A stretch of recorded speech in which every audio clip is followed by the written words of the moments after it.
straight up this way. And again, I'm looking for symptom provocation.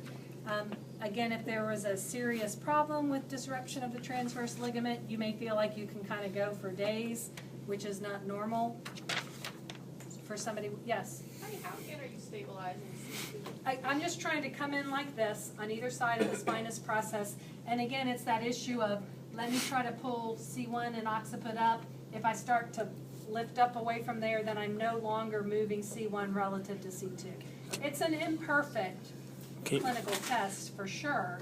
But again, if you are trying to see if they get some symptom reproduction, you know, and this is not written in stone, but you know, my philosophy on these would be, you know, if they're having symptoms that make you a little uneasy and they haven't had radiographs, I would probably go that route before I would even necessarily do these tests.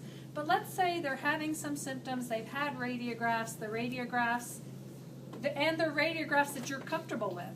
You know, did they have an open mouth? Did they have mobility films? If they didn't and they're having these symptoms, you might pick up the phone and just say, you know, I'm really concerned. They're describing some things that seem consistent with some instability. I noticed, you know, I don't know how you want to couch it. It depends on your relationship with the physician. If it's somebody that you know well, you can say, you know, what do you think? Do you think this person's appropriate to get some open mouth or mobility films? If you want to couch it a little more where you want to let it be their idea, then you kind of say, you know, I'm having these issues, or the patient's having these issues. They're getting some, you know, symptom provocation with even just active motion of their neck. They have some upper motor neuron signs. I'd like to send them back to you for you to check that out before we do much more from a PT examination and treatment perspective. And then that way they're aware, you know, they may tell you on the phone you're full of it and just go on and treat them. But, you know, ultimately you have to be responsible for the path that you're going to take with your patient. So that creates another whole issue then of, you know, how you're going to handle a discussion with your patient if you're not comfortable seeing them. And I would say if you do make that call and have that discussion, then you document that you did so. Yeah. But you also have to do it in a way that's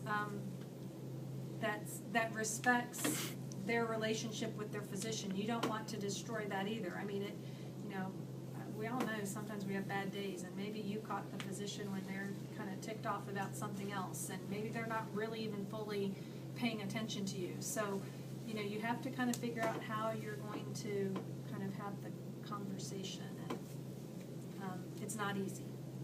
So the good thing is to establish a good rapport with people that you know.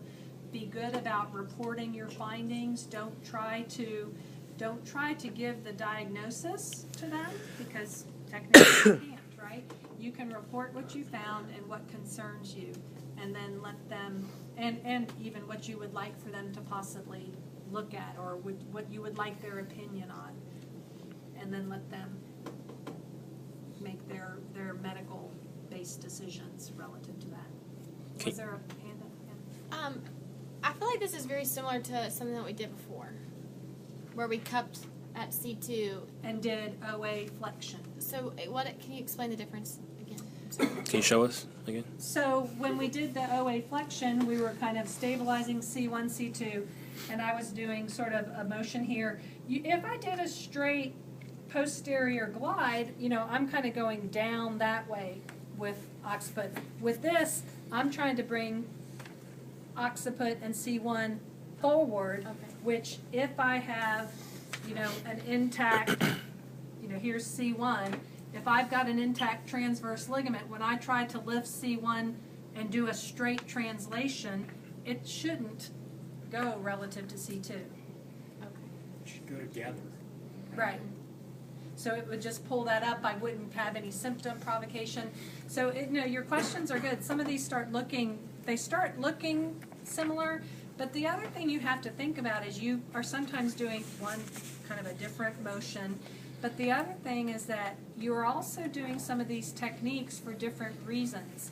So, you know, if my discussion, my interview, their past history is strongly suggestive of somebody who may have instability, they're reporting upper motor neuron symptoms,